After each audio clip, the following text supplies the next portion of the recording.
Bueno, primero, disculpar la ausencia de José Pérez Tirado, que era el que tenía que participar en este foro.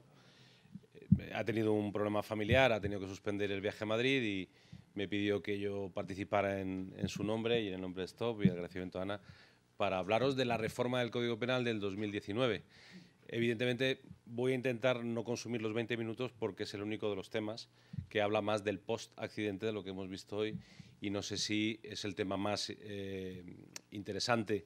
Para mí lo es porque es a lo que me dedico, pero que a lo mejor es el más costoso. De hecho, la presentación tiene 56 diapositivas que evidentemente no voy a pasar ni dos, porque si no, no llegaríamos a tiempo y además creo que la tenéis a vuestra disposición para que la podáis ver cuando queráis.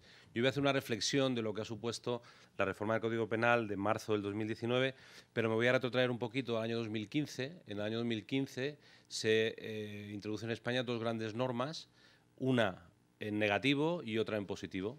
La negativa, la despenalización de los accidentes de tráfico, se retira del Código Penal el título sexto, que era el de las faltas, porque todos los accidentes de tráfico iban por faltas. De hecho, eso perjudicaba muchas veces a lo que eran realmente imprudencias graves.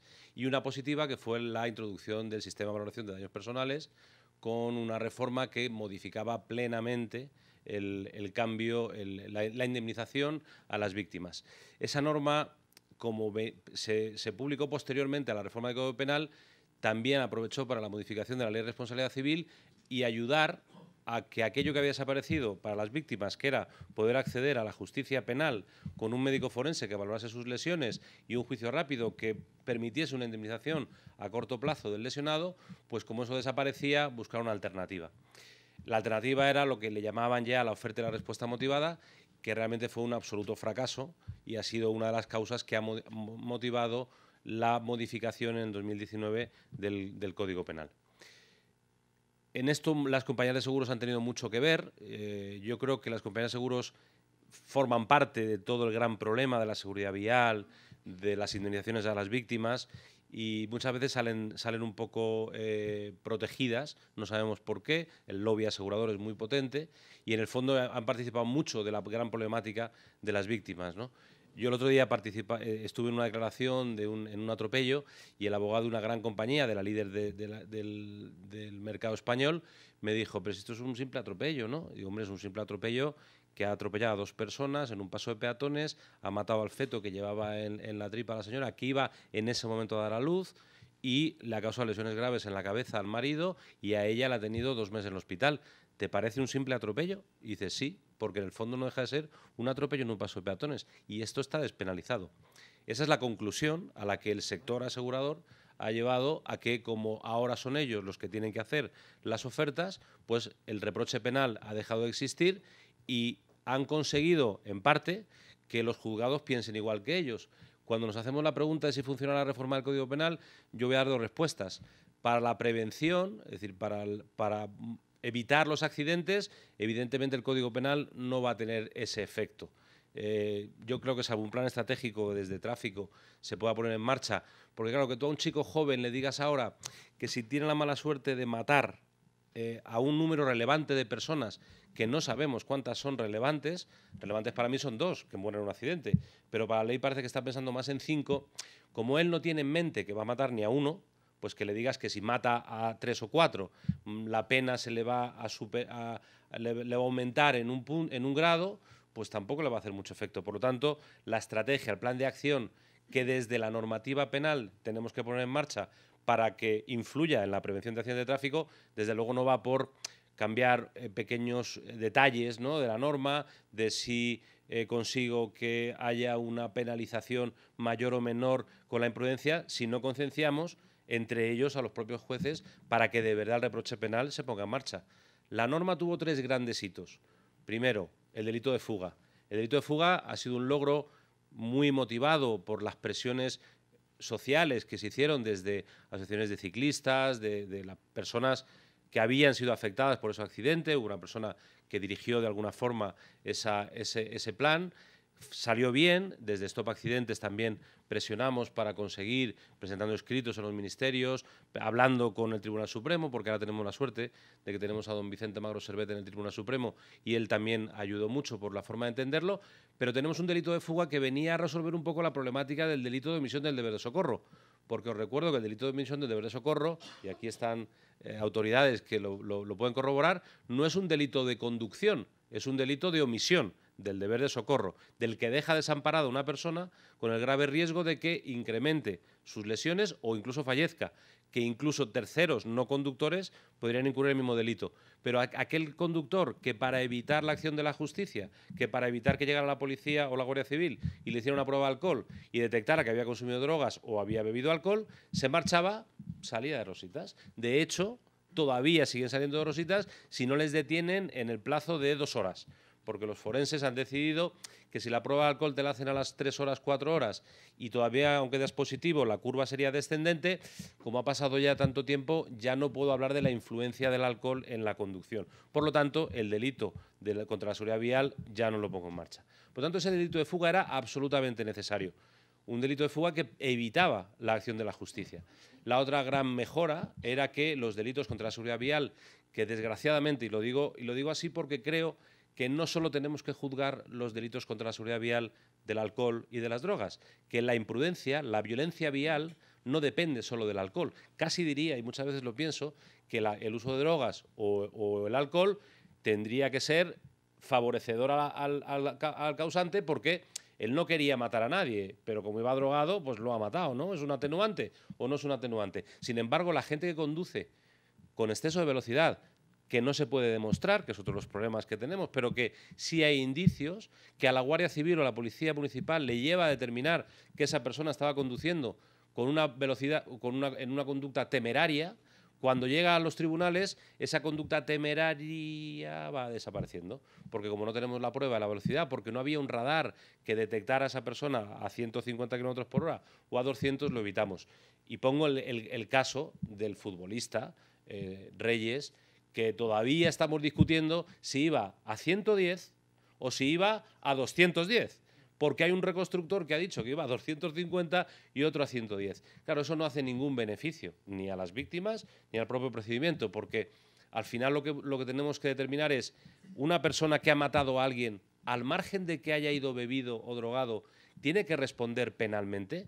Pues evidentemente si graduamos las penas y esa conducta para los conductores que todos los días salimos a la carretera sabemos que puede estar ahí porque a lo mejor no bebemos o a lo mejor no nos drogamos y decimos, bueno, mientras no bebamos no nos drogamos no vamos a tener ningún problema, pero resulta que sí que hay un problema cuando te saltas un semáforo. Pero resulta que una policía municipal de Madrid que hace un estudio en un caso importante de una pierna catastrófica, donde determina que la conductora se ha saltado el semáforo, que al menos llevaba 14 segundos en rojo, que califica el hecho como una imprudencia grave, para que se le juzgue penalmente, cuando llega al juzgado se archiva. ¿Y por qué se archiva? Porque los accidentes de tráfico se despenalizaron en 2015. Gran error que la Audiencia Provincial, por ejemplo, de Madrid está intentando resolver, pero que no lo consigue. Lo que ha ocurrido con el año 2015 es que no lo hemos resuelto. Y ha llegado la reforma del 2019 y la tercera mejora, ¿cuál es? Que es la más criticada por el sector asegurador, que las lesiones del 147.1 del Código Penal, las del 147.1 del Código Penal eran las históricas que iban a las faltas, que son lesiones que requieren de tratamiento médico-quirúrgico, las normales, una fractura, un brazo, pues una luxación, que requiere un tratamiento, esas se habían quedado fuera del Código Penal.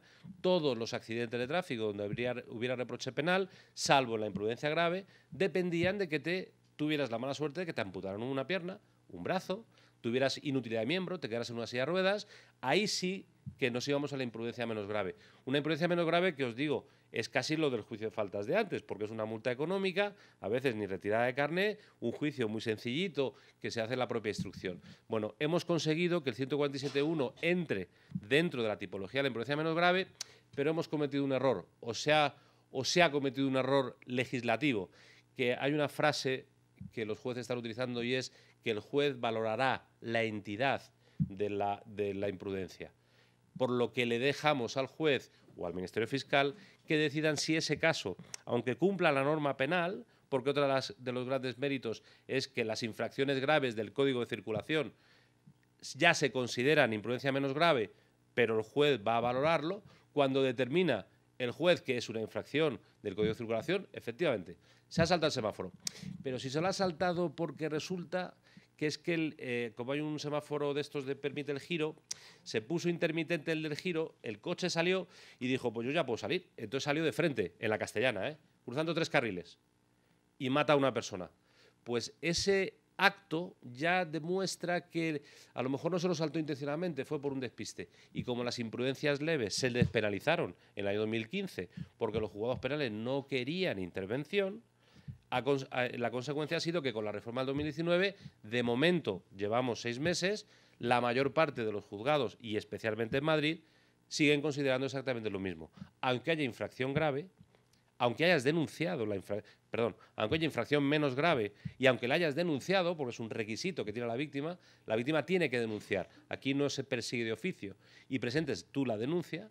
Cuando llega al juzgado, el juzgado dice, ya, está todo fenomenal, pero es que esto ya no es delito. Ahora, los tráficos son indemnizaciones civiles. Se pagan con dinero. Por lo tanto, tienes que pelearte con el juzgado, tienes que pelearte con el fiscal que visa el archivo que ha dictado el juzgado, tienes que irte a la audiencia provincial y si tienes suerte te lo devuelve. Pero claro, ¿cómo te lo devuelve?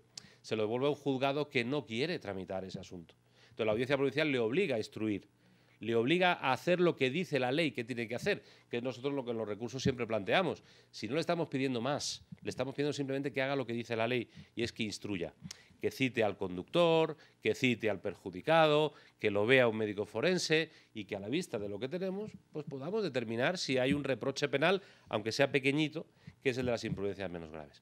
Bueno, yo no quiero extenderme mucho más, que también alabar un poco la labor, y en este caso mi socio tiene mucho que ver, José Pérez Tirado, de lo que ha sido la reforma del sistema de valoración de las indemnizaciones por accidentes de tráfico, porque hay una comisión de seguimiento de esa ley que también ha ayudado a impulsar esta reforma del Código Penal ante el incumplimiento permanente de las aseguradoras sobre las ofertas, sobre el coste que había supuesto para las víctimas tener que contratar siempre a un abogado, que aunque es una recomendación normal en lesiones más o menos graves, de tener un abogado de confianza que te lleve el asunto y especializado, pero había tenido que hacerlo en todos los supuestos, porque las aseguradoras, cuando era pequeñito, no cumplían y tú por 1.500 euros, 2.000 euros, pues no te vas a ir a un juicio, y en los asuntos más o menos medianos dependías de que la aseguradora te hiciera la oferta. Pues esa comisión de seguimiento ha presionado para esta reforma, ha presionado para que haya más procedimientos penales donde haya un médico forense, del que no tengo tiempo de hablar, para que vea al lesionado y emita buenos informes, porque desde luego los forenses no son los que mejores informes para las víctimas van a hacer normalmente, y que se pongan medidas desde la penalización, porque estamos en ese sistema. Educación vial se intenta, pero no se consigue. Y las penas al final hacen efectos. La reforma del código del carné por puntos tuvo un efecto importante porque la gente no quería perder los puntos. Luego habrá alguno que dirá, bueno, si yo tengo todos, porque pierda luego 4 no me importará. Pero inicialmente tuvo éxito porque se aceptó muy bien. Bueno, pues a lo mejor hay que enseñarles que causar una muerte, aunque no hayas bebido o no te hayas drogado, también tiene que tener un reproche penal. El justo, pero también tiene que tener un reproche penal. Muchas gracias.